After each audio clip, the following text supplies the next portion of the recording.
Hi everyone, it's Erin Scott here. Welcome to your October 2019 Alchemy Scope.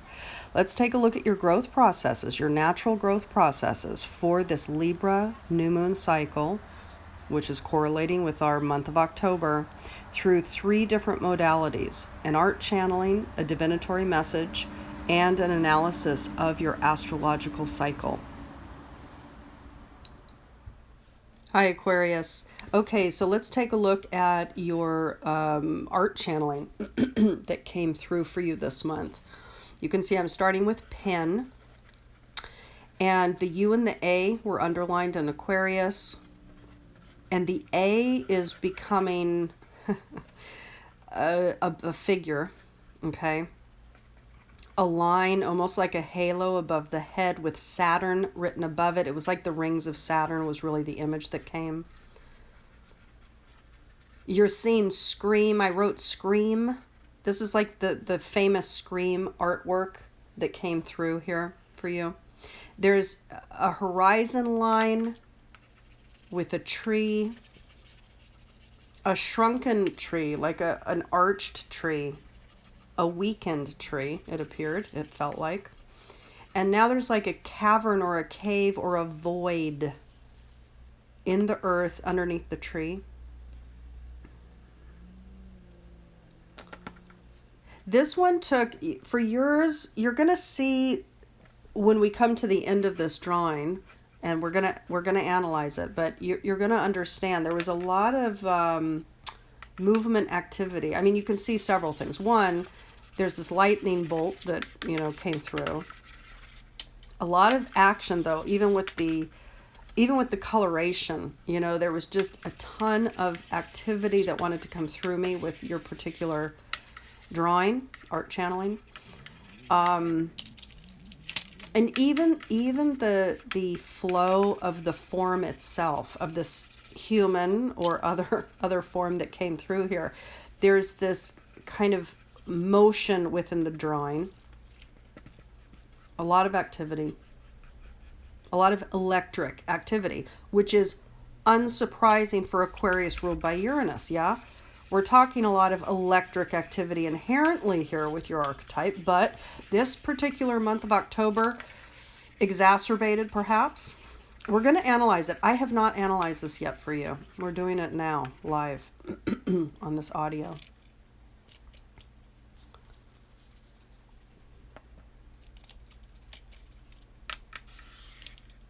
And then what's coming through here is more of a defined black line in the horizon line.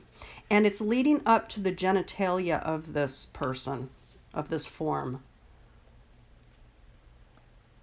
Why? I don't know yet. We're going to talk about it. I had some indication as I was drawing it that this was definitely more of a horizontal progressive movement forward versus a desire to go deep. And I'll explain more when we do the analysis. You can see here the tree is wanting to become brown, not green. Okay. You can see the coloration here. It's black, it's brown, and it's like a blue and a purple. And of course, clear. Now, finally, we have some color coming through here. We have some brightness coming through, which is this. Ultimately, this is becoming an eyebrow. And it's under the ground, okay? So we have this yellow brow and a yellow eye with a yellow iris,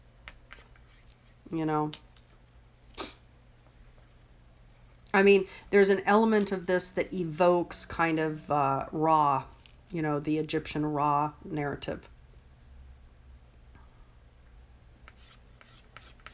And you can see now, this is kind of the final component of the artwork that came through. The yellow from the eye, Aquarius, is coming up through the ground next to the lightning bolt. All right. Now, let's take a look at this drawing. The first thing out of and it came very quickly. So first, underlining U and A. Now, let me take a look at my Pythagorean alphabet. Let's take a look. A is 1. What is U? U is 3. U and A, 1 and 3, 13. 13 equaling 4. Okay, let's talk about that first. So Aquarius had U and A underlined. U is 3. And actually, let's talk about it in that format. U is 3, A is 1. That's 31. Okay? There's a couple of things about 31 that I want to talk about. One is the is 3 itself. 3 is the number of community, communication, creativity, teamwork, collaboration, communication, networking. 1 is the number of you, right? It's the number of the individual. Together it's 4, and 4 is about organization, practicality, stability. So, are you working with others to create something stable in the midst of a lot of energetic activity for you in October? Possibly. Now, the other thing that I'll say about 31, 3 and 1, because that's what came here, U and A, 31. 31 in the I Ching is mutual attraction. And mutual attraction can talk certainly about person-to-person attraction, but mutual attraction can also speak to being attracted to something that is synchronistic. It's an attraction and something coming forward, you coming towards something else, that's a necessary activation for your process of growth. Now, what are you attracted to this month? So let's talk about that. So after that came through, we had the figure emerge from the A of Aquarius. And of course, again, A is the individual. So from A, the individual became the head and then the body of this figure.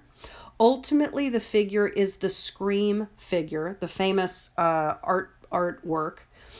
And scream typically has the hands up at the face, okay? This one doesn't, but it does have the eyes and the mouth kind of open and aghast, okay? There's rings around the head. Saturn rings around the head. Let me just think about this because I'm analyzing it right now. Certainly with Saturn, number 1, we have several narratives there with that, the archetype of Saturn. Saturn focuses. It focuses energy and conditions in order to manifest form. So there's a lot of manifestation on the mind of you this month, right? The rings of Saturn is about boundary and focus and constraint. So there's a lot of focused mind, focused thought, Saturnian thought, focused on some sort of achievement or goal or manifestation that you want to build for yourself. That's what's on your mind this month in October. But the entity itself is the scream figure, which indicates some sort of activation. It could be some sort of a response. I definitely get this from the energetics of this artwork. The figure itself is moving, flowing, and kind of responding. The flow of the physical form is responding to the electric energy that's activated in the field now, okay? And keep in mind, we're going to be talking about your astrology coming up. But there's a lot of, let's say, response of your physical form to energetics this month. That's what I'll say. There's a lot of focused thoughts on achievement, wealth creation for some of you. But I think for some of you, it's just about creating what it is that you want to create or manifest, right? So there's focused mind on that. The scream could indicate too that you're responding to a lot of global conditions that are active on the planet now. The narratives of a lot of ecosystem collapses and things that are going on, things that are happening, okay? Beyond the conspiracy theorist views of it, by the way. This is about the realities of systems collapse, which is activated, okay? And it's activated at different levels. What I get from this is we have a leaning, maybe even a dead tree here. with a void underneath it. There's a gap underneath. There's no roots under the tree. And in addition to no roots under the tree, the horizon line, dear Aquarius, is linking up to your genitalia. It's not, in other words, your root chakra this month is not linked down to the core of the planet. It's not linked down into this earth. It's linking to some forward momentum, a horizontal plane of existence. Again, the mind is Saturnian focused on some sort of achievement. Even at your root chakra, there's almost like there's not a connection to the earth here. Why is that for you? What's happening? You're not grounded. Actually, that's what I also get here, especially with the lightning bolt, especially with the void of the tree, because you're going to notice that your base chakra is not grounded. It's moving in this forward direction across time space. It's looking at some sort of a trajectory, but it's focused solely there as opposed to being grounded. And if we look at the scream form, it's mutated here. There's this waviness to that form. So there's a lot of kind of lack of grounding, a lot of scream response to what's happening, a lot of focused mind about wanting to manifest potentially some sort of new reality. For some of you, this is going to be a lot of focused mind on the destruction narrative playing out and almost a desire to see that happen, which I happen to know there's many people that want that, right? And they're creating that with their consciousness. So there's people that desire to see the collapsing of the systems in an extreme way, in a violent way, in an exacerbated way, in an aggressive way. Not all of you and not everybody, but some of you, yes. So a lot of that mind might be very focused on total and complete destruction, okay? Now, again, this is not going to apply to all of you, all right? So just take it all with a grain of salt. You're each going to manifest this in different ways. That being said, the lack of roots underneath the tree is replicating your lack of grounding from your base chakra. So, and there's also kind of no life underneath that tree. There's no ability for that tree to grow. Now, that being said, you have the lightning bolt that showed up. Certainly this is Uranus. Uranus, the planet, has electrical storms all over it constantly. It is an electric planet. It's part of the function of the archetype. It creates first of all, it moves fast. There's electric energy moving constantly. And that electric lightning bolt is indicating download. It's indicating quick action, quick mind, quick insight, boom, boom, boom. But it's fast and it's hard. This is a big lightning bolt in October, Aquarius. So that being said, look at the sky. First of all, the sky wanted to be this purple blue. Purple blue is, of course, crown chakra and sixth chakra as well, 6th and 7th, but also the blue is 5th chakra as well. So we have a lot of kind of head orientation, throat, forehead, top of head, let's say, orientation here.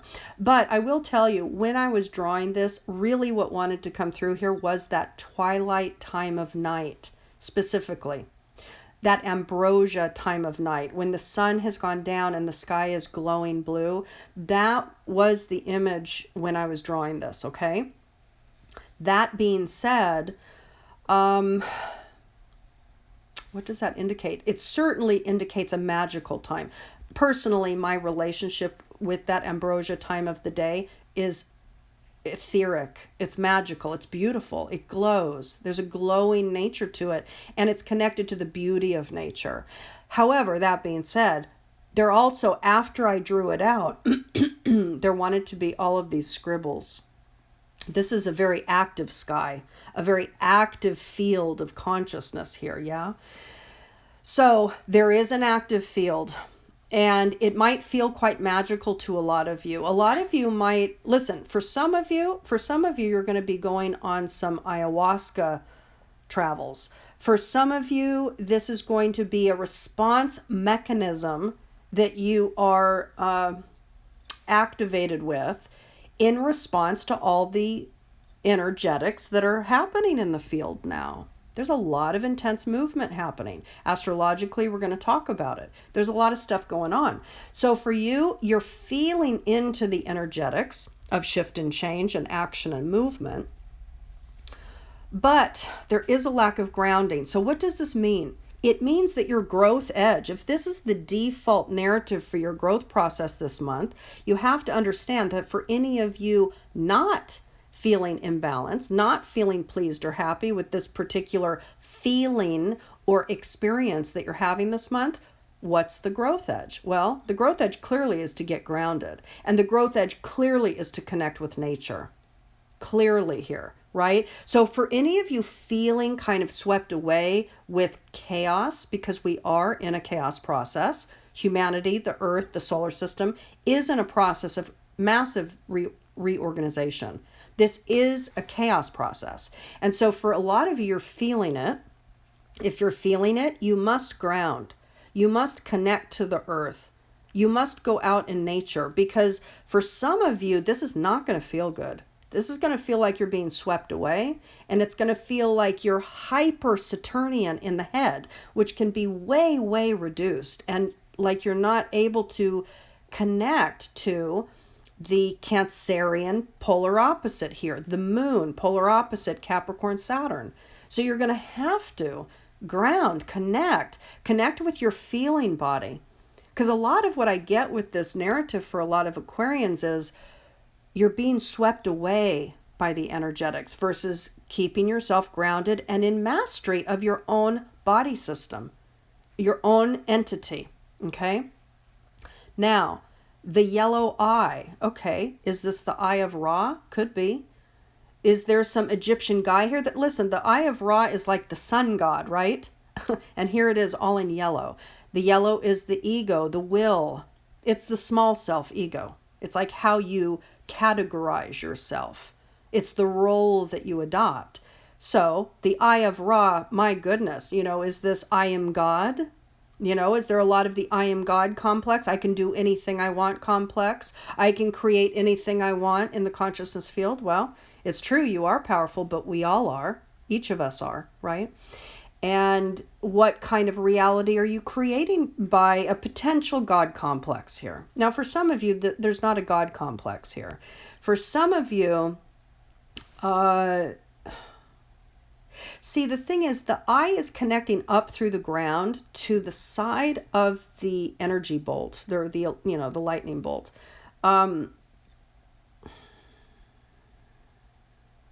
For some of you, what I get with that is that you're able to access, for some of you, you're able to access through your consciousness field, the eye, your perception, a connection to a power of the self, a power to the sun god, and it is rising up through what some of you might be experiencing as some level of depression or constriction. And actually that comes in a few places.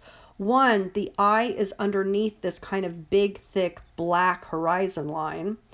Two, it's underneath the ground. Three, you have the Saturn rings around the head.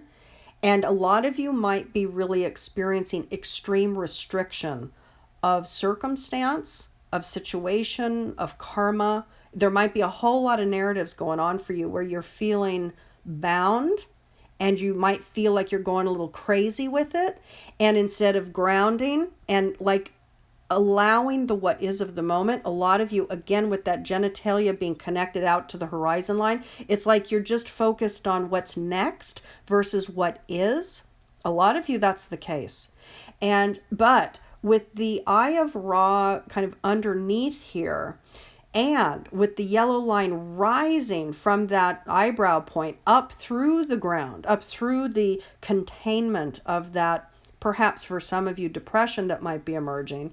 Indeed, there's, you're connecting with the etheric, the information field, the electric content, packaged content that's coming down to you. I hope that makes sense. It's going to be a month of a bit of a growth edge, I would say, for you. All right. There's going to be some themes of brilliant insights that come through and some heaviness and depression. You must, the growth edge clearly here is connect with nature, ground, and be present to what is versus perpetually looking forward. There's something here that's driving you a little nuts, okay? Some of you are going to feel like you're going a little crazy. So I want you to feel into that and attend accordingly, you know? Now, let's take a look, beauties, at what came through for you for your divination. A beautiful day outside, beautiful sky in the background. You can see here, you can see the corn husks in the back, Halloween preparations here. Now, your growth edge, your point of maturity, a prime point of maturity and growth for you this month is Traveler's Fork. Now, Traveler's Fork came through for another sign in September. I can't remember which one. But this is time for new adventures. So let me read here. This is from Cindy Solano. This is your meditation for the month. We love to be comfortable, warm, well-fed, and in familiar surroundings. Yet, to continue our growth, we need to explore the new and exciting paths around us. Life is about having adventures. When was the last time you were somewhere you have never been before, even in the town where you live? To grow and rediscover the magic of life, it is important to have a change of scenery on a regular basis. This renews our spirit, reduces our stress and worries, and helps us to feel more connected to other cultures and the planet. So feel into that, because again, we have all this active energy that is in your field for this month. And indeed, some of you are going to feel antsy, have antsy feet, for example, right? And so Traveler's Fork is indeed the growth edge. Discover new things. Have the eyes of a child as you get curious about even your local surroundings, but keep the synapses working in a healthful way. Expand beyond the restriction, the Saturnian ringed restriction of the patterns of mind that might spin and spin and spin, unhealthfully in some cases, okay? All right, beauties. Now, we're going to take a look at the astrology for you. Now, what we're looking at here is the generalized chart with an Aries ascendant for the October process. This is our Libra new moon, beginning our cycle of growth for this October time frame. And so what I'm going to do is I'm going to discuss with you your particular chart, right? So through the archetype of Aquarius, what are we looking at for you, right? So you can refer to this chart, but what I'm looking at is my own drawing here, okay? And, you know, listen, you are continuing to contend with this 12th house, Pluto, Saturn, South Node. Very intense. In addition to that intensity of great, significant, deep spiritual and karmic transformation that you have been undergoing for a while, you are currently, and the signature for this month ahead is with the South Node and Saturn essentially exactly conjunct. Again, we've been going through this for a while, but this particular month, the signature of the month is imbued with that exact conjunction, which is really intense. In addition to that, that South Node Saturn conjunction in your 12th house is squaring the Sun Moon conjunction at 5 degrees 20 minutes Libra. So that square, again, is intense. It's intense just by the relational dynamic. But if we're talking about the South Node Saturn conjunction, pretty much exact in your 12th, there's a lot of deep, rooted karmic patterns that are up for you. You're having to see them. You're having to confront them. Okay? There's a lot of spiritual narratives that have to do with feeling enslaved, that have to do with feeling bound, contained, constrained, held back, not allowed, etc. Huge, Aquarius. With that square to this new moon of the Sun and Moon conjunct, keep in mind, every time there's a new moon, every time the sun and moon become conjunct, we're talking about a meeting of the outer self and inner self. The sun is the outer expressed, outer masculinized self. The moon is the inner, reflective, intuitively and emotionally connected, more feminized aspect of self, right? So this merging of self is indeed certainly a new beginning, but it certainly is showing us the theme for the month ahead. So if we see this 5-degree Libra sun-moon conjunction, well, we all, including you, are dealing with the change of the identity. Okay? Change of the identity. And how the identity deals with changes or changeable conditions, new conditions, moving into uncomfortably new, like getting out of our comfort zone when it comes to how we as individuals deal with others. Why? Because this new moon is in Libra.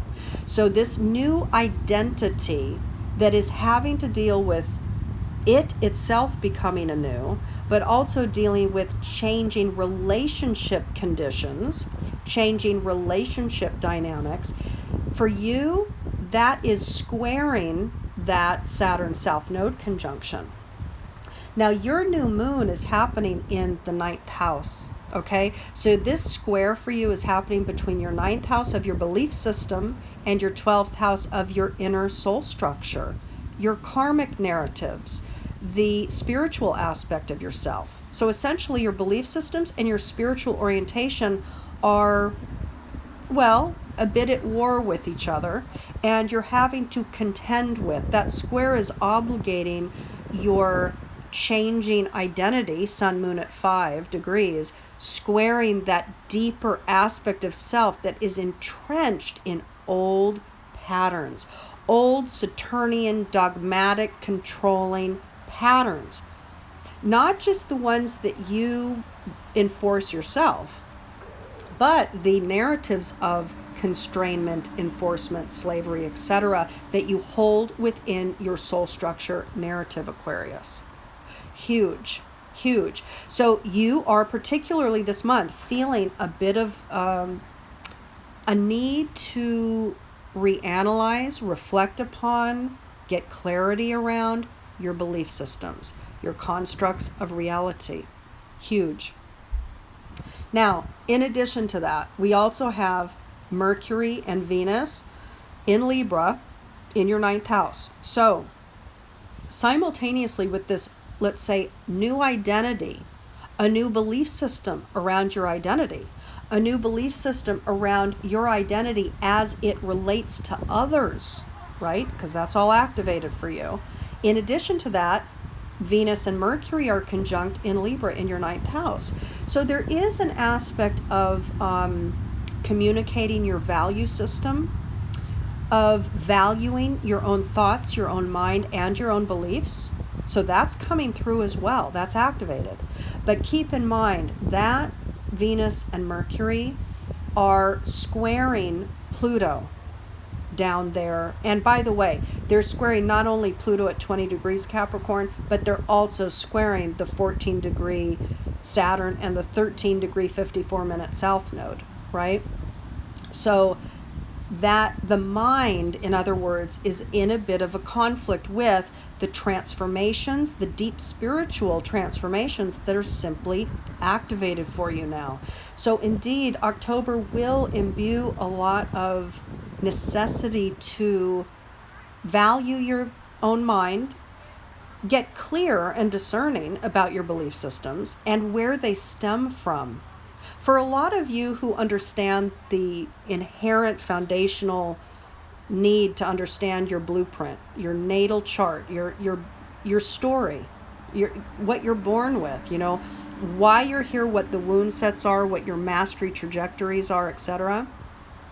For those connecting to what's being spoken here, please be in touch for an in-depth natal analysis. It's a foundational tool. You must know your story. You must understand what the wound sets are, the patterning that's imbued in your specific story in order to step foot in the full, clear, discerning participation in your growth and evolutionary process. Otherwise, you're just being carried forward by the wounding patterns that are still unconscious to you.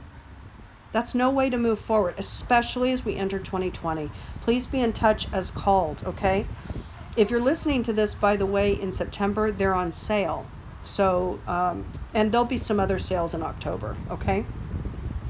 Now, that being said, what else do we have here? So that's a big one, right? Now, the other thing that we have, which I didn't talk about in the Pisces narrative, but I will bring forward in your astrological analysis, is that Mars in your 8th house is trining Pluto in that 12th house. So what that says is that a lot of you have been for about the last month, and what you will still feel for the next month is a determination, a resolution, and a drive to get to the root of your wounded mind, of the deep psychic shadow, what you hold deep within your psyche. You're going to want that. You're going to have a drive for that. And it's trying to Pluto in the 12th definitely indicates that. There's a benefic energy between your energy drive to understand your deep psychology and the spiritual narratives that are naturally playing out for you that are of the utmost transformational process, Aquarius. You are being altered at the deepest of levels, okay? So that being said, that's a beautiful trine happening for you. Now, the last thing I'll talk about is Mars is opposed Neptune. Both of them are squaring Jupiter. There's a T-square. That T-square to Jupiter is activating your second house, your 8th house, and your 11th house. So for you, Sagittarius, Jupiter in Sagittarius is in your 11th house. Now, this can look like an expansion of your group, your tribe, your community. It can also look like teaching to bring forward information that would be helpful for the collective. So tapping into you as a philanthropist, tapping into you as a teacher and a humanitarian to help the collective. That's what's activated here. And there's a particular value that you place on the spiritual narratives that you have, that you hold, okay? The T-square is activating action in that regard. So with Mars opposed Neptune kind of bringing forward a signature for October, there is this kind of drive to go deep, to bring forward your spiritual values and the kind of the value system of love, kind of existential love, and to teach that to the collective in one way, shape, or form, okay? The other thing that I'll mention is Varuna. So you have had Varuna in your 7th house, the asteroid Varuna. You've had it in your 7th house for the last several months, at least. And for you, this is where you feel naturally confident. You hold a natural skill set, let's say, with people, with relationships. 7th house is one-on-one relationship. So for you, you do have some natural confidence that you are evoking that is being catalyzed naturally at this time for you, okay? And this is going to be for a long time. This is going to be activated for a while. But anyway, I think I'll leave it there, Aquarius. For those of you with any questions, or for those interested in the services available, you can find all the links below. I do send you so much love and support for this dynamic month ahead for you. All right, lots of love. Bye-bye.